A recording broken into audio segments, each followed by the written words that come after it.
Put that coffee down. Coffee's for closers only. Oh, have I got your attention now? Hey guys, welcome back. Another episode of Coffee with Closers Live. Man, I'm feeling great today. Don, how you doing, buddy? I'm doing good, man. Doing good. I'm fighting a bit of a cold, so I'll probably be muting my mic here and there, but I'm happy to be on. So, and the man, the myth, the legend himself in the flesh, Mr. Philip Vincent. Yeah. Hi, boys. How are you guys today? We're doing good, man. What is up, my friend? How are you, brother? I just threw him out to the wolves here, so he's probably still getting his system set up. I am doing great. Oh, there you go. Doing so good.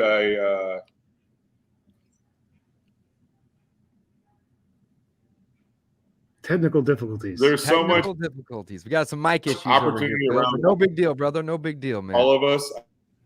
I hope that everyone understands that and has a positive outlook on this new year in front of us right now. I love it, man. I love it. I love it. Gavin should be joining us here in just a minute, guys.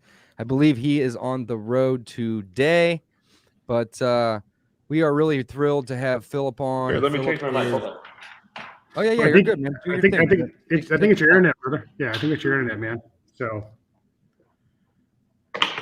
no big deal. But Phil is the founder of Mom's House, and you guys can check out more about Mom's House at momshouse.com. Phil has an amazing program, and he has really niched himself into the senior living space, and he is literally the best person and the go-to person that I know, all things senior living. I met Phil probably about 7 years ago when I first started doing real estate full-time. In fact, it's probably a little over 7 years at this point, but it was funny because Phil was on, and I think his thing's frozen, so we'll let him fix that and come right back. But Phil was working. He lives in St. Louis here with me. This is where I live. And Phil was working at the time as an acquisition manager for Faster House. And I actually had Brian Schroeder on this show, the owner of Faster House, just a couple weeks ago. It's probably about a month ago. And Brian is just one of my favorite people. He's awesome. Phil, too. But I met Phil at one of these RIA meetings that Faster House was hosting. And I think he's back, maybe. But I walked up to Phil at the meeting and I was like, man, I heard you on the Bigger Pockets podcast. And it's so awesome that you are here locally in St. Louis, you know, and I'm glad that I get this opportunity to meet you. And man, me and Phil have been friends ever since that day. We've hung out lots of times and got lunches, and we even took a trip to Nashville together at this point. And he is just a great guy, one of my good buddies, and I'm just really grateful and happy to have him here on the show today. Phil, sounds like you maybe got some of that stuff worked out on your end.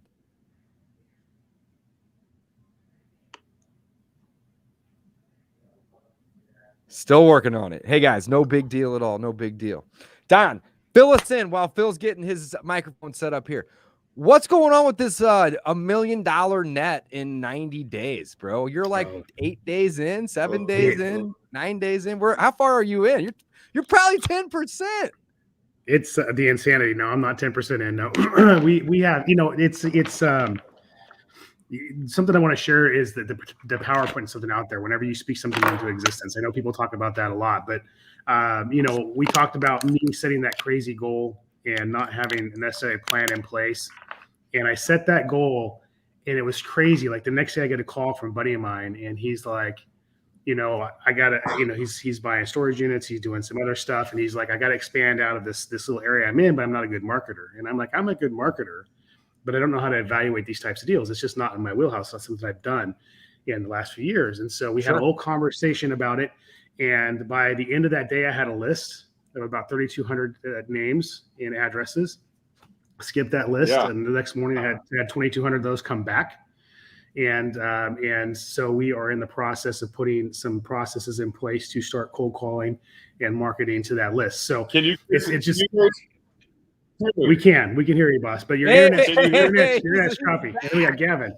Yeah. So, but it's just, when you're setting goals, when you're making plans, it's really funny is the wrong word, but I think it's just really important to understand like the power of speaking something into existence. And part of that is just being in a place of being able to recognize opportunity. I think had I not said it out loud and decided that that was the path I was going to be on, I may or may not have recognized the opportunity that was before me, if that makes sense. I agree. So there's that. So we have a few things in place. We have a few things in place. I've shifted some people around to do a few things. So I'll probably have a momentum report in the next week or two on kind of where we're at traction wise, but we definitely have some good irons in the fire right now. So, hey Phil, we can hear you, bro.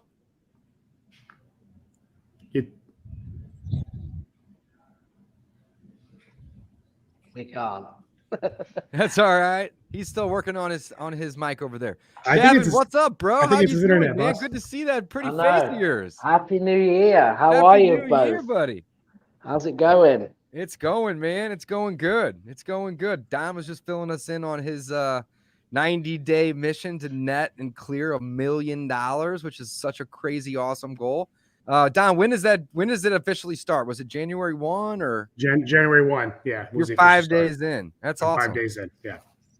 5 days in. That's Awesome. 5%, basically. Yeah. Love 5%. it. Yeah. 5%. Man, 5% of $1 million is 50,000. Did you make that 50 yet? Not actually. I'm almost there. Okay. So Nice. I was gonna say no, but you know what? Yeah, actually, I'm almost there. So we'll see. Now, yeah. whether or not that's net, that's a whole different story. But yeah, we got traction. Right. We got traction. Hey, that's all that matters, man. Having some traction. I love it. I love it. Hey, Phil, one thing I want to suggest if you are, if you can hear me, bro, is just use your phone.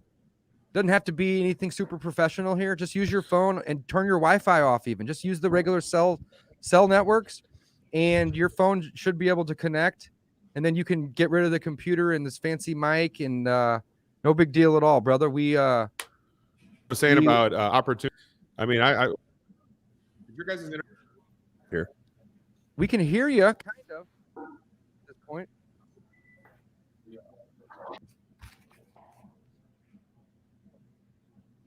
Yeah, I got you the link over there, brother. If you can hear me, just use your phone. It's no big deal at all. I was actually just testing it on my phone a minute ago, and it was working pretty well here. Gavin, what's up, man? What's new, brother?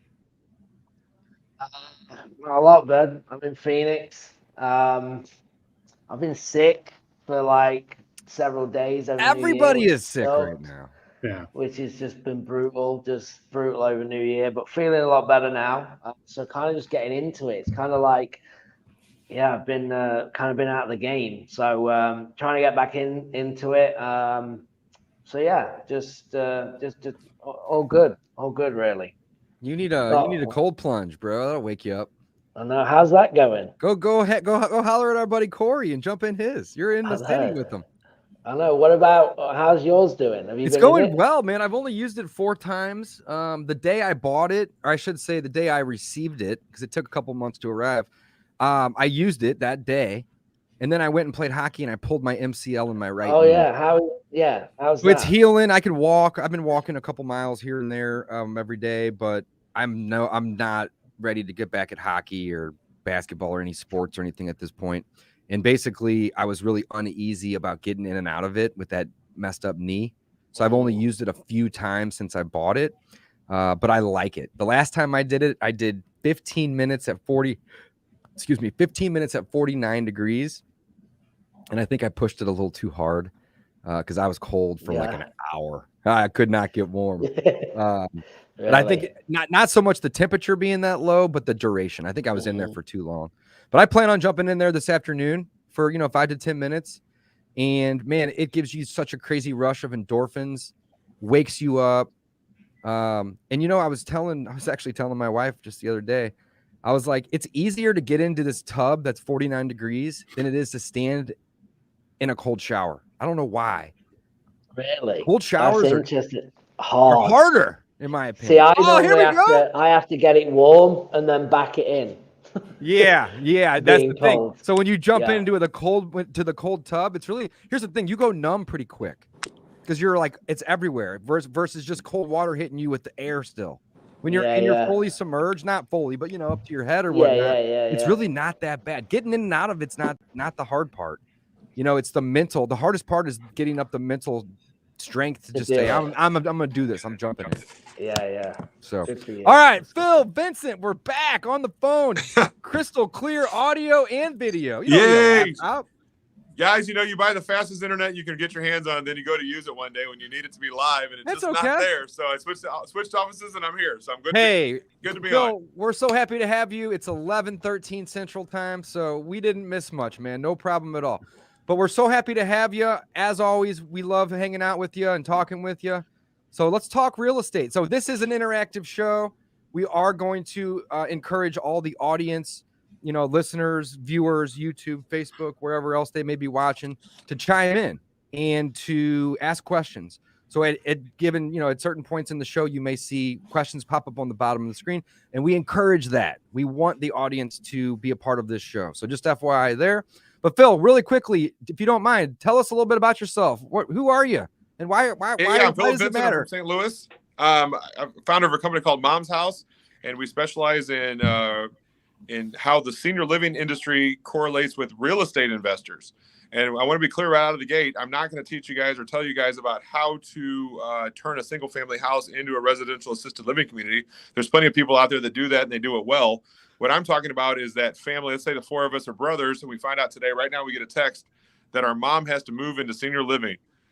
We all look at each other like, is she going to live by Gavin? Is she going to live by Don? Is she going to live by me and David? I mean, is she going to stay right where she is? How are we going to pay for this, right? What are we going to do to pay for this? And so basically, the family realizes very quickly after they figure out where mom's going to get the best care is, how do we trade mom's equity for care? And these houses that they're selling, it's their forever home, right? Mom's lived in it since 80s, 70s, 60s, 50s. Pick a decade. They've been in there forever. And so as real estate investors, I've always I'm a big proponent of work smarter, not harder. So I was always trying to figure out where are the best leads. David, when you and I get together, even today, we're like, what's next? Where are the leads at? What is this future of this business? And I mean, look how fast things change, guys. What happened just yesterday with data and everybody trying to do this business nationwide? The data sources have changed, right? What's your opinions on that? So Matt's got a question here. What's your guys' thoughts on a lot of these companies not allowing the MLS access? Yeah, there you go. There it is. I mean, it's a topical thing. Same question Phil's got. So Don and I were on just a little early chatting about this, and there's obviously lots of other providers like Batch, some of my favorite guys out there that can provide these comps. I know Propelio lost comps even prior to PropStream yesterday. They lost them like 2 or 3 months ago. So yeah, I mean, this is definitely going to be a challenge for anybody that's doing nationwide. Absolutely. Batch is obviously still going to be a good solution, but you never know. So let me ask you a question. What do you think happened to make that where they don't get the data anymore? Do we know what was the catalyst of why this happened? I had a conversation with the PropStream team and from their side of the equation, essentially MLX is flex control. And so they are working on getting, I guess, a backup resource in place, kind of fill in that gap. So I'm not sure what their solution is, but they'll have a solution, really, really quick for that. But like I said, from their perspective, their side of the story is MLS.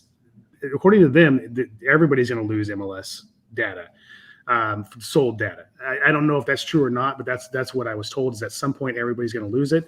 We'll see if that actually pans out. I have a feeling there's probably some other things in the background that have played into them losing that data at this point in time.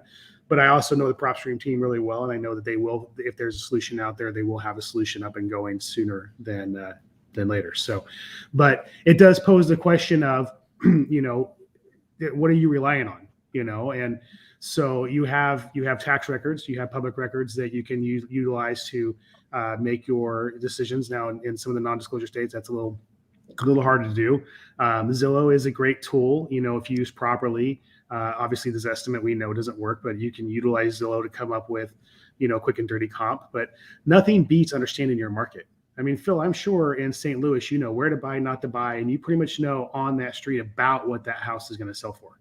And so nothing beats understanding your market. So when you're going into a virtual market, your goal should not be relying on some data company. Your goal should be making sure that you're learning the areas that market that you should be prioritizing and understanding the values in the different areas.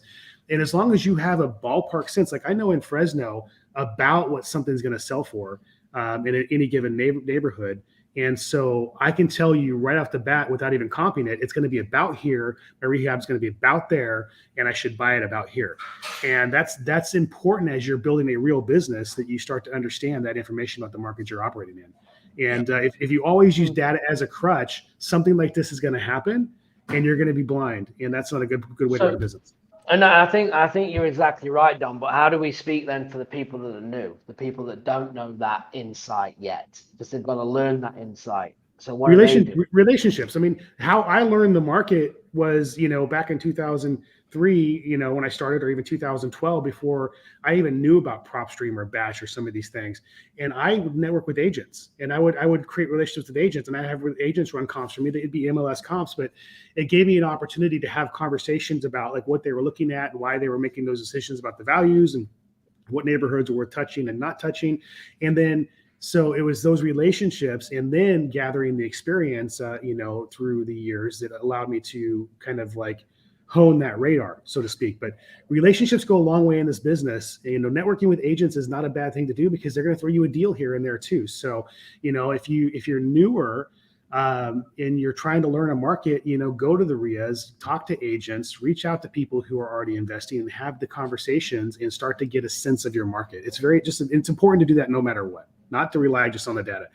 So in the meantime, again, Zillow and some of the Batch and some of these other resources, you can still find the comps you need to make a general decision, to at least move forward on a deal. And at the end of the day, if you're wholesaling, it's really about what your buyer is going to pay. That's really what matters. So have these open conversations with your buyer. Hey, I'm working on this deal over here. Yeah, lean on the buyers. Yeah, what local? Where do you need to be on this? Right. So, that's really important. We still do that. We have experience, but we have our buy box, and there are buyers that'll pay more than us. So if we have something that's outside our buy box and there's a question mark, we'll reach out to a buyer we trust and say, hey, what are you willing to give us for this? And then we'll negotiate backwards from that number. So anyway, That's my 2 cents. I love it. Gavin, what about you, buddy? I know you're mostly virtual.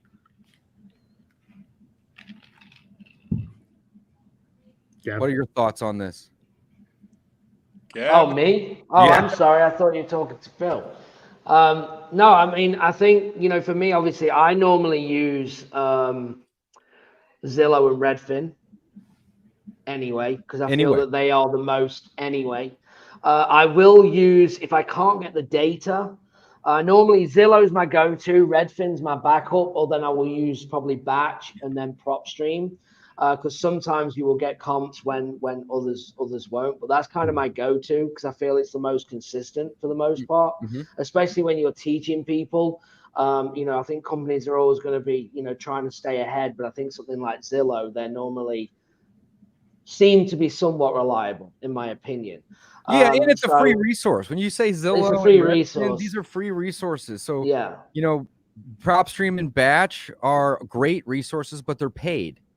They're not free. Correct. So a lot of these people that are, maybe new to the business that, can't afford having 5 subscription softwares. I mean, I probably have 15 of them. I was saying they add up fast, don't they? I was going to say, I'm sure you guys probably got 15 of them too, man. I probably got 15 subscriptions that I pay every month. It's $2,000 or $3,000 at the end of the month, but they're all very, very useful tools. But you don't need all of these, I think, is what you're saying, Gavin. You don't need all of them. Yeah, absolutely. You don't need all of these. And we're talking about, obviously sold comps, and Don's exactly right. And sometimes we do lean on the data.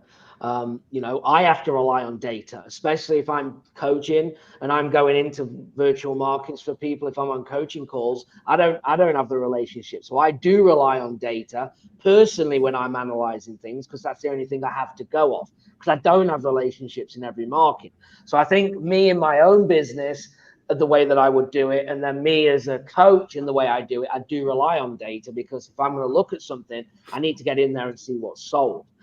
In your non-disclosure states become harder, and that's where sometimes you have to then go and rely on the realtors, right? You have to do your networking, and sometimes then we have to teach that, because if I can't see what's selling, I have a look at active as a backup, what is actively on the market.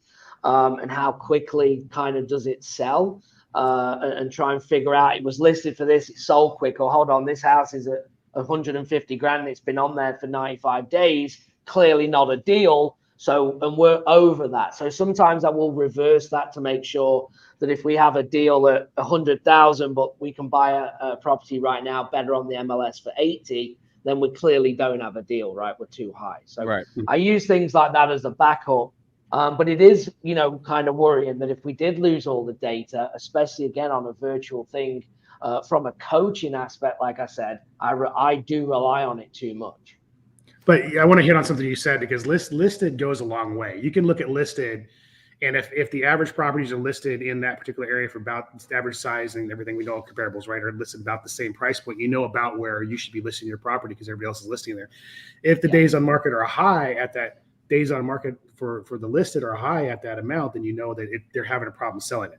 And that's an indication that you're probably going to want to list yours a little lower. So you can still reverse engineer listed properties to get to about where you need to be, especially if you're wholesaling. I mean, if you're going hard with cash and you're flipping, you're going to want that sold data. I mean, you don't want to go in blind. But if you're wholesaling, you can make a pretty darn good guesstimate off of listed, and everybody's got that data at this point in time. That's true. That's a great point. So I just want to hit that. Yeah, I love it. Good. Phil, you sidetracked us by asking that question, man. We want to talk and about it's okay, man. I think we want to talk about Phil Vincent. We want to talk about Mom's House. Well, yeah, I mean, but I think Mom's House is the real estate business, right? So talking about this is our business, right? And I feel like there's some things right now that it's easier than it's ever been to be in this business, but then I think there's a lot of things that make it way harder. And let me give you the example about data. Yeah. Me and Don, what we were saying earlier is we know our shit in our gut. We know what it's worth, right? But as the values are moving so fast, if I was a rookie, you know what I mean? I would be. And by the way, why I work with people and train people nationwide is because I don't know the local data. That's why I do it that way, because I would be scared to make that offer. None of us can make an offer, I feel, until we have what we think the ARV is, the after repair value. If we don't know the retail value, how the heck do you back into an offer, right? If you don't, you got to believe your own start stuff. with the ARV, no matter what. I don't care if you're flipping, wholesaling, lease optioning. Yep, you better know it. Doesn't matter. You start with that number. And what I was reading yesterday is the conundrum is if we take the data away, everybody's going to immediately go so conservative that they're not going to buy anything because they'll never be in the ballpark of sell or buyable, sellable, depending on which party you are. But my point is that it's going to affect some people, I think this guy meant to say bald, and they are. I'm bold too, so that guy is dead right twice. These guys are damn sexy. Take your hat off, Gavin. Brent, we Take love your hat off, Gavin. We love you too, man. That. I love it. Phil, what is Mom's House? Let's start there. For anybody and everybody that is watching, listening. I mean, this is a podcast too. It's a live stream, of course, right now, but this is a podcast too. So somebody may stumble across this in 3 years from now. Momshouse.com. That's the URL. Momshouse.com. Right? What is it? What is it? It's I would say it's a movement, and I know that's a grandiose thing to say, but it's a movement, right? We're trying to help these families going through one of the hardest times of their life. When you move your mom into senior living, that's right up there with death. In fact, I've heard people say it was harder to move her into senior living than it was when she actually passed away. And I thought that was a profound thing to say. I'm like, wow, because I've not experienced it yet. My mom's still young, so I haven't done this yet, but I've lived this with these families for 10 years. And what we're doing is we're trying to bring something good. Let's just talk about the senior living industry for a second. Senior living, when they hear the word investor, we love the word investor in this show, right? We'll say investor, investor, investor.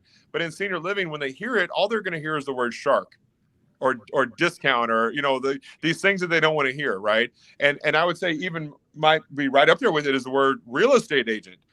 The term crocodile brain, when you meet somebody that's a mortgage broker or a financial planner or a real estate agent, your brain just turns off because you know exactly what that is. You're like, oh, okay, here we go. Mm-hmm. Well, the senior living world has been using real estate agents, allowing them just to go figure it out. And hey, I had a student in my class the other day. He said I had 4 people do walkthroughs, and he owned a senior living community. Let me be clear. Okay. He said 4 people came through, and 3 of them said, hey, we need to sell our house before we can move mom in here. And he said to them, go call a real estate agent, and when you figure that out, come back and see me. And in my head is just like exploding. I'm like, this dude just left $100,000 on the table, and he could have served his own business by helping them turn that equity into cash for care so they can pay for his own business, right? And guys, I want to talk to you guys today about where I think the cheese is moving, where this business is going. Please. If you look at over the next 20 years, there's $9 trillion, that's with a T, worth of homes that are owned outright by these baby boomers. That is our industry, guys. $1 in the U.S. Yeah, over the next 20 years. Woo! That's that transfer of wealth. And guess what? That wealth ain't even going to go to the kids. It's going to go to pay for their care. That's 10, 12, 13 grand a month, right? That equity is going to get traded for care. It's not the retirement, because people are living longer, right? That even the government doesn't know what to do right now with this silver tsunami of seniors that are coming. And so where I think things are headed, tsunami. Tsunami, where things are headed right now is something called a sell and stay model. And I think we're going to hear more and more and more about a sell and stay model. I'll give you the reason why. Why did Zillow lose their ass? Well, they tried to get into the flipping business. First of all, they overpaid and they tried to get into the flipping business. We all know the hardest thing to scale is rehabbing, right? So they have all these houses on the books that need to $40,000, $50,000, $60,000 in rehab. And what do you know? They ran out of workers because it's hard to scale rehab. We could have told them that before they ever started, right? Because we could have told them that. But where I think you could do. And they didn't ever have any intentions of being a wholesale business. It was always, let's buy them and fix them, which I think is the dumbest thing. But that's what they did. Brother, man, we could have told them that, but they didn't ask us, right? And so my point to that is that not a reverse mortgage, which is something very different, but a sell and stay. And here's the reason why. If 10 people walk into a senior living community, one of them's ready to go. They need to do it like today because the doctor said that. But the other 9 are thinking about it. The thing they're thinking about is how the heck they're going to pay for it. And so where I think the sell and stay model is going to happen is whether they need to sell me their house and stay there for 3 months, 6 months, which I think will be the blended average is about 6 months. But maybe it's 1 year, maybe it's 2 years. What's going to happen is it's kind of like having a leased car. You ever turn in a leased car? You're like, here's your keys. I'm out of here. I think that same thing's going to happen with real estate because I can buy the senior's house. Guess what? I don't have to go find a tenant. I can discount for the things that need to be done. They have equity. Now they have the cash ready to go. And when it's time for them to move into senior living, that's off the table. They already have their equity in their hand.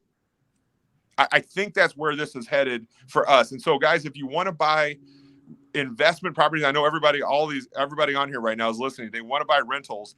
I think this is a pretty genius way to get involved with Mom's House, is that you'll have lots of at-bats to buy houses from seniors that will actually end up being your tenant from anywhere from 1 to 2 years, I would say, but the blended average probably 6 months. And then when they move out, then you rehab it, then you wholesale it, but you could keep them as rentals and you won't have that downtime of not having someone pay you the rent. And you can already see how they treat the house. It's their damn house. You already know exactly how they're going to treat it. So I already know that Don is going to say, be careful. So Don, I'm going to say it for you, but I want you to explain. But there's a lot to be careful. Here's the thing. I know he's not going to be arguing, Phil, by any means, and we both agree. I think. No, I understand the problems too. I want to talk about them. Let's talk about but and here's the thing. I do want to say that for. Go ahead, Don. I'll show you. My be careful is more so to properties in default. You know, you do whenever you buy somebody's house and you rent their house back to them when it's their house.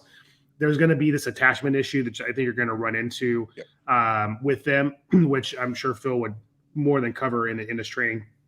But my be careful is more so when a house is in default. There's a lot of states that have laws on the books that people are unaware of about renting properties back, or equity skimming is what they call it. When you take somebody's property and you essentially, the states call it stealing their equity. I call it serving them and solving a problem. But, the states have their own word for it because probably some bad people did some bad things. And when you take somebody's property and then you rent it back to them, and especially if you turn around and refinance and pull that equity out while you're renting back to them, you could end up in some trouble in certain states. So that's where I say be careful. In this particular situation with what Phil's talking about, I don't think that there are state laws that are going to be issues. The only thing you need to make sure is that everybody understands what they're doing, because it is somebody's house that's probably been their house for 40 years or 50 years. And there is going to be that attachment. And when you come in as a landlord and you try to ask them to do anything with that property, there's probably going to be some blowback. But that's a whole different argument. So I just want to phrase, like, might be careful, Dave, has nothing to do with about its default. Yeah. Yeah, and he's from California, right? Don's a California guy. California. I've heard people who live in California. Always, always. Right? Yeah. And he also said when families are in default, I want to be clear that 9 times out of 10, these seniors have owned the house outright. Yeah. And I also want to be clear that I think because I'm getting them so late in the cycle, I think they're only going to use this service for like 3 months to 12 months with a blended average of 6 months. You know, I don't think it's going to, a reverse mortgage, people can have those for 10, 15 years sometimes, right? Yeah. That's way early in the process. Same thing, really. Because of how Mom's House is and when we get them, I think it's a service that will just take that off their plate where they don't have to have the fear of doing a double move. Nobody wants to leave their house, guys. Literally on the last episode last week, I just did one, Phil, where I bought and I'm wholesaling it actually. But the lady wanted to rent back from us for like 2-3 months. So we put 10 grand in escrow, and we said the first month's free. Yeah. But after 30 days, 2,000 of that 10's coming back, and you can have all 10 of it if you're out within 30 days. Yeah. And we're wholesaling it to another guy, and he's okay with that agreement. So the escrows will just transfer from coming to me to him, you know, and we're just assigning that over. And absolutely great. And let's talk about the equity skim too, Don. That term equity skim. Right. If somebody owns the house outright and I buy it from them, that's one transaction, right? Right.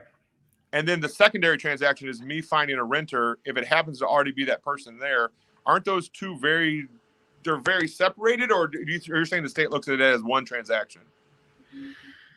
Well, you know what I'm asking here? Yeah. The states look at it like, you know, we have to be careful as investors. There's a lot of states will have laws will say you can't take undue advantage, and there's no description of what undue advantage is. Does that mean if they have $100,000 in equity and we buy it with all $100,000 in equity going to us, that's taking advantage? Or does that mean it has $100,000 in equity, give them $95,000, we're only taking $5,000 in equity? Is that taking advantage? And you really run into these things when people are in default. But you also you need to walk that fine line when you're working with the elderly. Like you always talk about involving the family and that kind of thing, because there's elder abuse too. There's elder abuse laws you have to be careful of, and so you want to make sure you involve the family. You want to make sure you involve, there's the facilitators that help them get into facilities and stuff like that. You want to make sure you involve those people if family's not involved in that decision making, so no one can come back and say that you took advantage or that you equity skimmed. Because if you buy the house with equity in it and then you rent it back, and like I said, if you keep it as a rental and you refinance it, pull out equity out, and then they try to claim you took advantage, you just want to make sure you disclose everything. Like my contract says, I'm in the business to make a profit, and you're okay with it. I'm buying a house under market value, and you're okay with it. That's all in my contract. Like, this is what I do. This is why I do it. And you are good with it. And they even initial right there saying, like, I understand. And it's in bold letters and everything, because I believe in disclosing everything. And then, I want to make sure that if it's a default situation or it's an elderly situation, that I cover my bases twice. And it's more for us that are good people trying to do the right thing by people. Did we just basically cover ourselves? Because there are a lot of people out there, let's be honest, there are a lot of people out there that aren't being the best they could be in this business, and they're causing a lot of headaches for those of us who are. Yep. So yeah, they're predatory. Yeah. And I've seen some CYA stuff happening in this space I'm talking about, where they give the family the opportunity to buy it back at a predetermined price.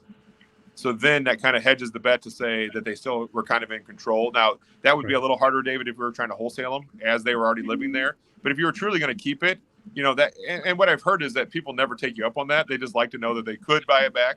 Because one of the things about senior living with Mom's House is almost every adult child tells their mom, hey, Mom, when you get better, you can move back home. And that's one of those things that doesn't happen. Nobody gets better with age, right? Yeah, that's not how it works, So I want to tackle this right here, because Matt makes this comment. It sounds like it's a hard space. I'm sure families are attached to the house. Do they want to sell, or do they feel forced to sell? I just want to hammer that, because I know what you're teaching, Phil, and I don't think it's a hard space. I think that there is a problem that needs to be served. I think these families have these assets, like you talked about, stuff. They have stuff from 40 years of living in that house that they want, to not be forced or rushed out of the house. And the way you talk about doing this is working with families as a teammate to help them be successful. We got cats going on. We got technical difficulties. Hey, we all made it live. It's definitely live, folks. So, but I know the point is it's not a hard space when you really break it down. As long as you're a problem solver and you're doing it for the right reasons and treating people the right way, like any other space in this industry. So I just wanted to. That sounded like an objection I want to handle. I know Matt really, really well. Matt's a good dude. And I know the way you teach this, Phil, is really about serving families and making sure that you're a solution and not an adversary in any way. Yeah, I mean, thank you, Don. I mean, you've been through my 3-day training. I mean, it's 3 days worth of training, and it could be 5 days. It could be more, because it's just so much to this. I try to browbeat everybody that's there into having empathy, right? And it's hard, because a lot of people in our industry just don't have that. And so, like I said, I feel like Mom's House is a mission, right? We're trying to take that really, really hard time in life and make this one thing go right. You just found out Mom has to move into senior living. You just find out how much it costs. And then if you do meet with the real estate agent and they're like, clean this place out and do this list of rehab before we list it, they're like, I don't even live in this town. I don't want to do that. What else can we do here? And so that's where Mom's House is, where we're trying to fill that gap, but do it with, you guys have heard me say, I feel like I'm in the hugs and kisses business of the real estate side. And most people are just in the wham bam business. Right. Very different, I love it's it. it's a solution that needs to be handled. I mean, there's families that are scattered across the country or scattered in different cities that have a situation, and instead of fighting amongst themselves about how to resolve that situation, you're providing a solution for them to have an easy way to make sure that mom's taken care of. So, and what's crazy is the house might be a small part of it. A lot of times we hit on the stuff earlier. It's hard to sell those memories. It's funny, guys. I was just in Florida this week with my own father. He was the youngest of 4, and I asked him about his experience the day they sold his parents' house, because I was a young boy. I was like 10 or 12 years old, right? And my dad was the youngest, and he lived out of town. So I got to hear his perspective. He said, I was so sad because, first of all, it rained the day they did the auction. They sold the house and all the stuff at one auction, right? Because they lived in a rural area, and it was raining. And my dad said, I couldn't believe how mad my dad would have been to know all of his stuff was getting rained on out there. And then for what things were selling for, my dad would have been so mad because the value to him would have been so much higher that it's like an insult to injury when you get that little check for what all of dad's stuff was worth, and I had never heard that from my own parent, right? I haven't gone through that yet myself personally, but to hear his experience, that was the first time I ever heard him say how emotional that was for him. And and by the way, guys, the more we talk about this, the more I'm on shows like this, the more you're at dinner and you're talking to your friends and family, lots and lots and lots of people are going through this or will be over the next 20 years. It's coming for all of us, really. I heard a wise man once say, we're all going to work in senior living, whether we want to or not, so you might as well embrace it. And I thought that was a pretty good way to look at this. Like, this is where the deals are coming from is, people that are 82 and not 28 years old on average. Yeah. Well, you hit on something I want to just point out. There's emotional value and there's actual value. And I think when we're negotiating, this is coffee with closers, right? So I think when we're negotiating with sellers, sometimes we forget that. We're all about the numbers, we're all about the bottom line, and we forget that there's emotional value and there's actual value.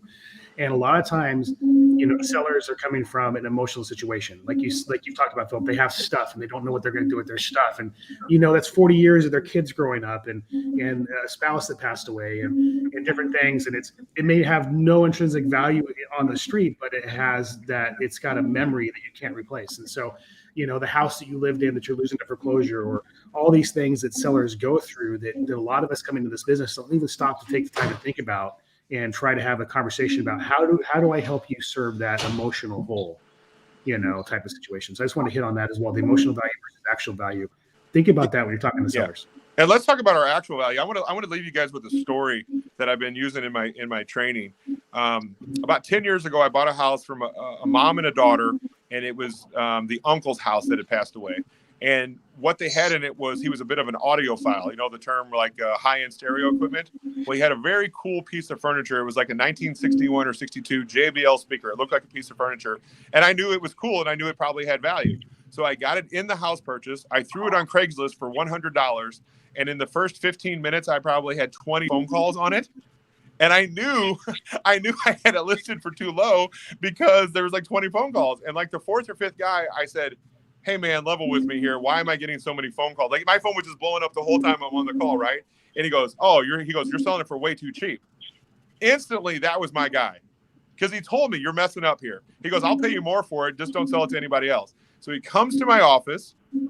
I show him the speaker, and I said, so what are you going to do with this speaker? And he says, I'm going to recone it. I'm going to rewire it. I'm going to sell it in Japan.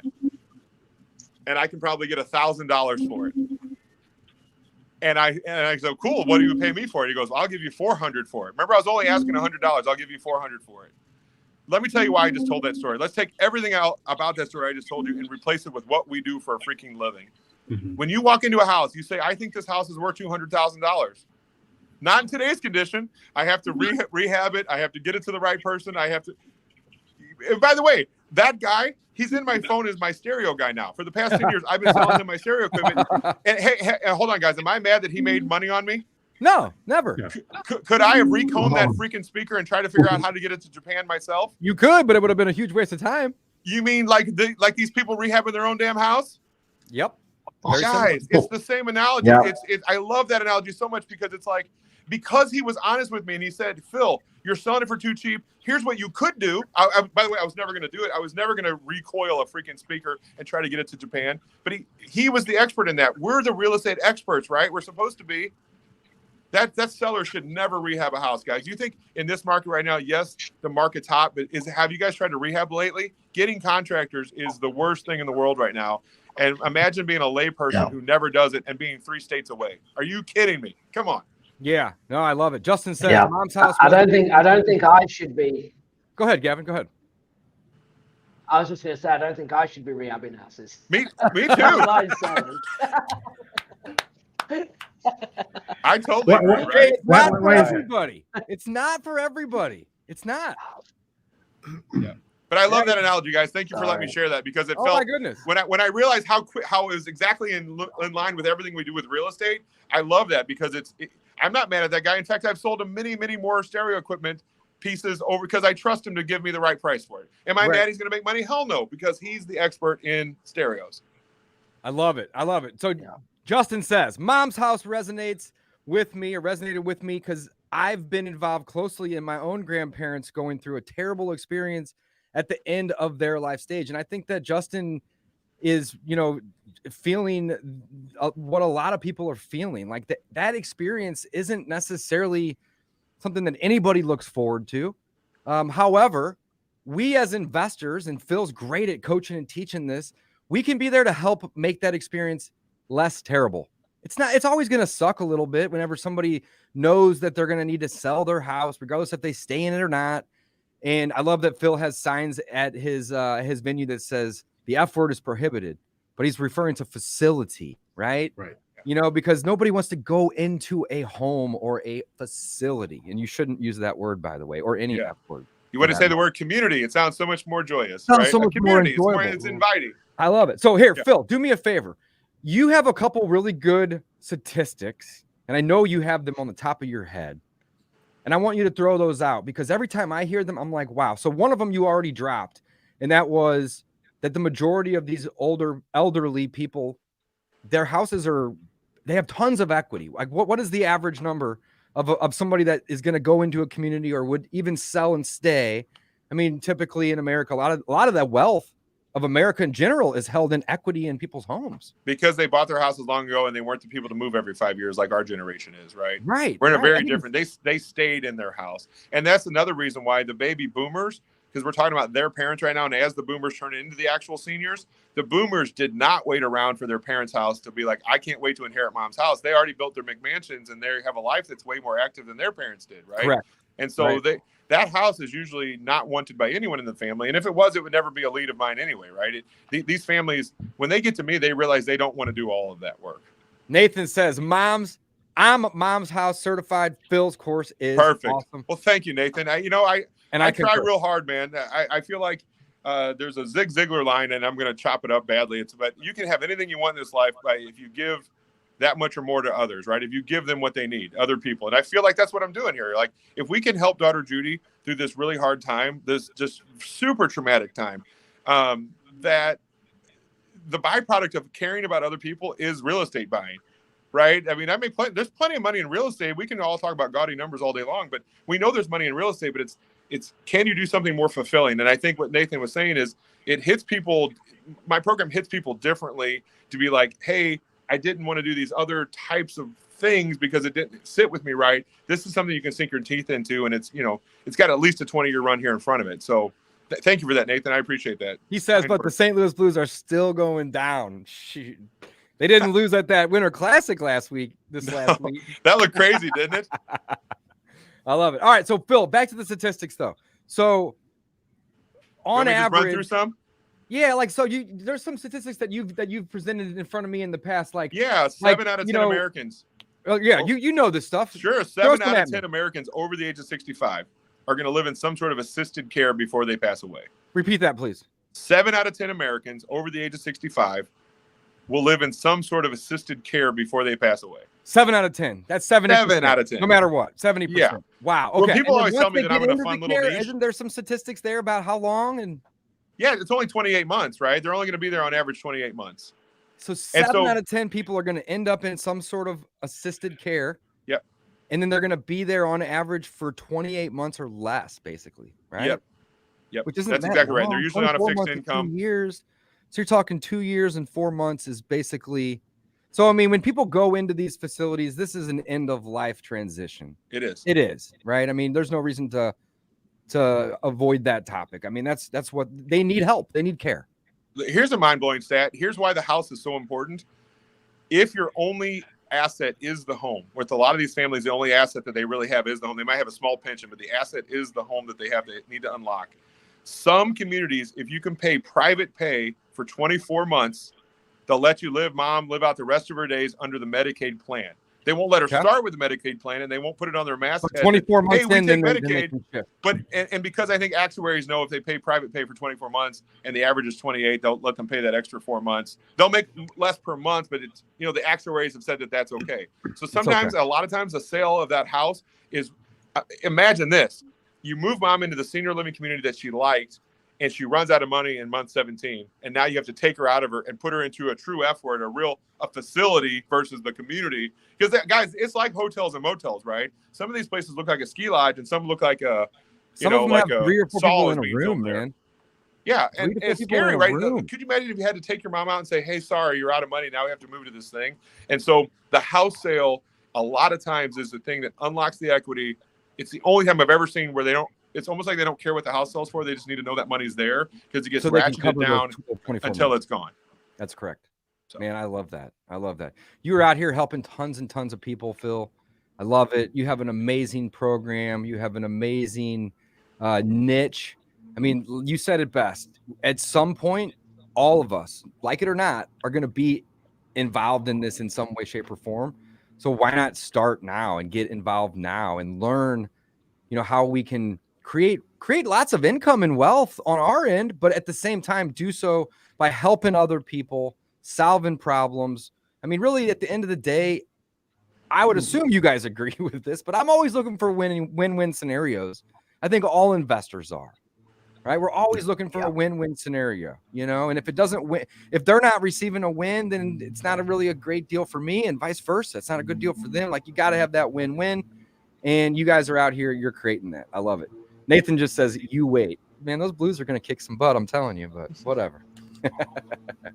I love it. I love it. So, Phil, you guys are doing 3-day events monthly, right?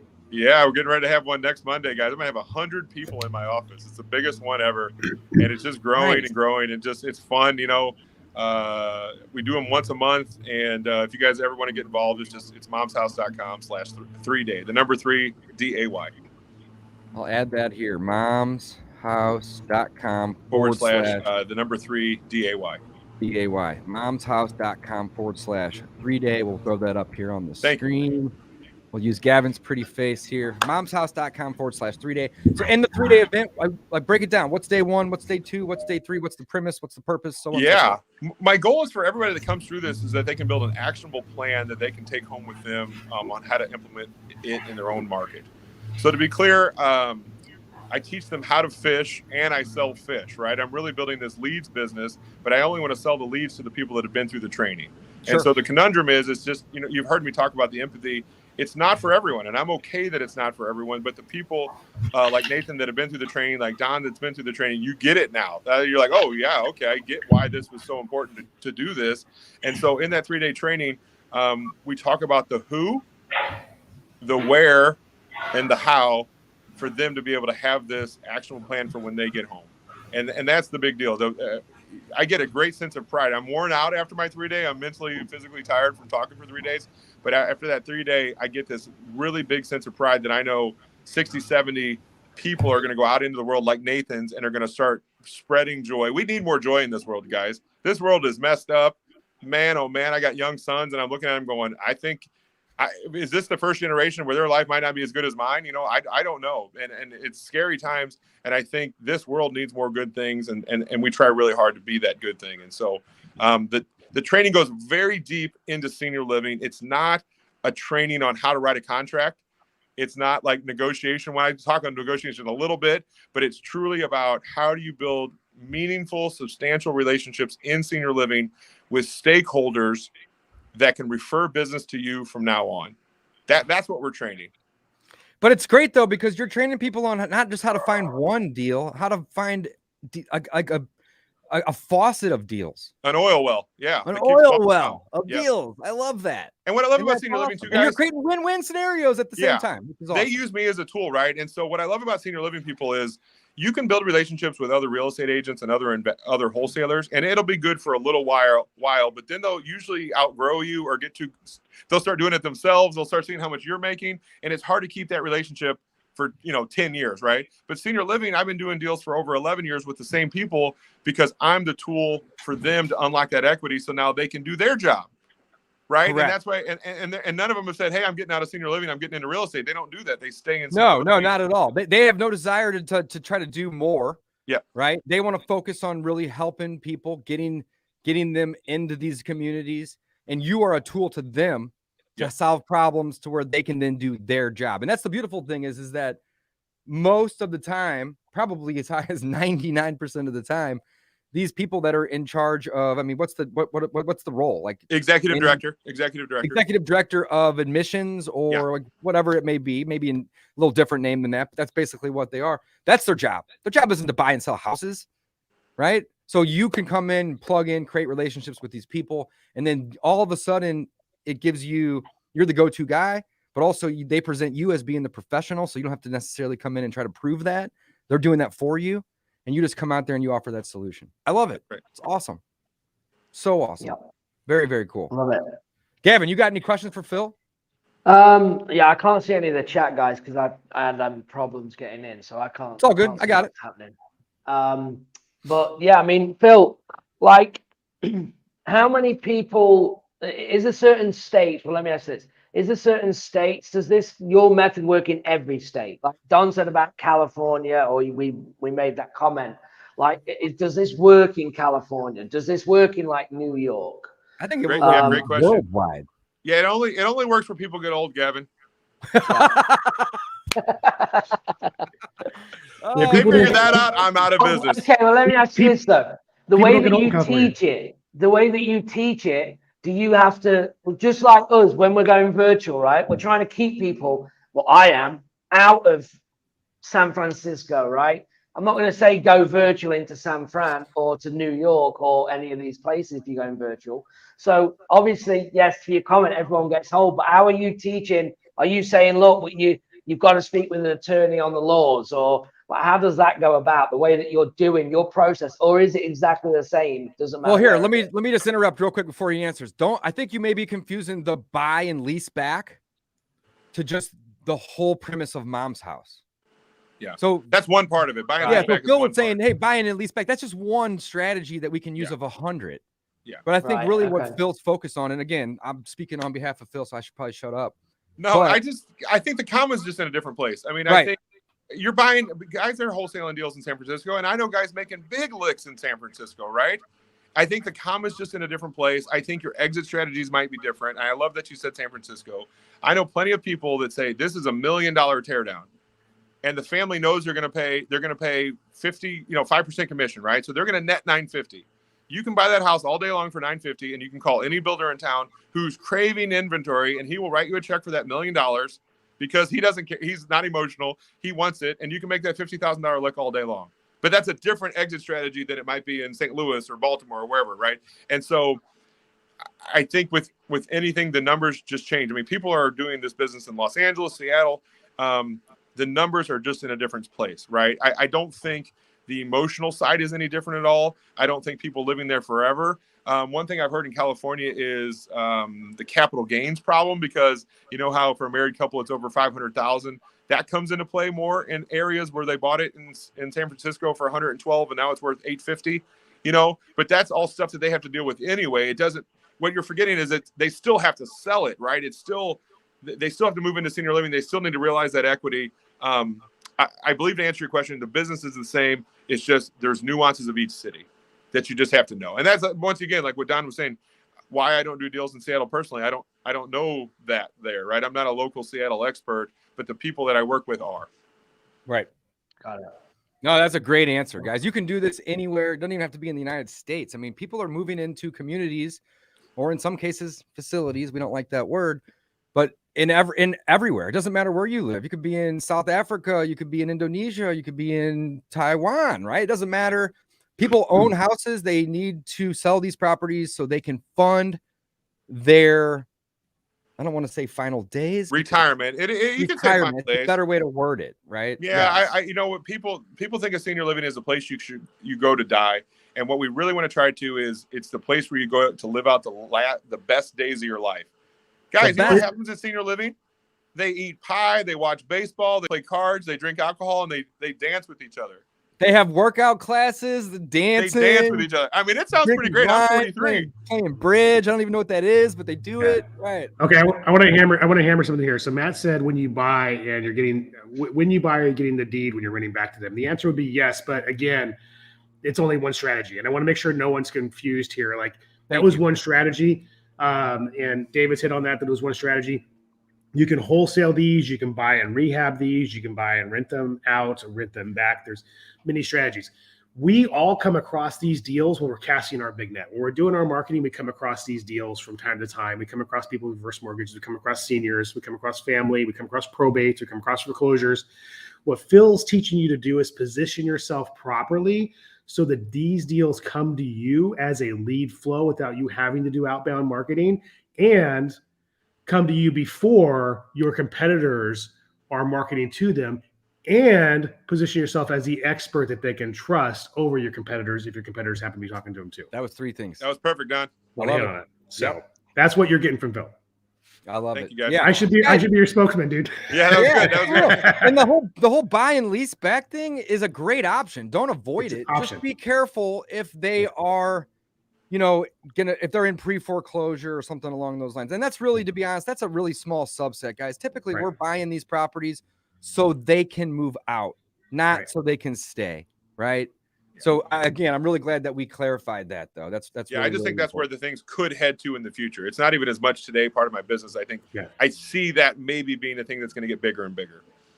I love it. I love it. Well, guys, I do want to respect Phil's time. Phil, thank you so much for coming on. Of course. Coffee with Closers Live. We love having experts on this show that we can talk to and ask questions and interact with. Guys, don't forget, check out momshouse.com, or if you're interested in going to the 3-day event, which I highly recommend you check out because it is filled with gold nuggets, check out momshouse.com / that's just the number 3 and then day. There's no dash or anything in there.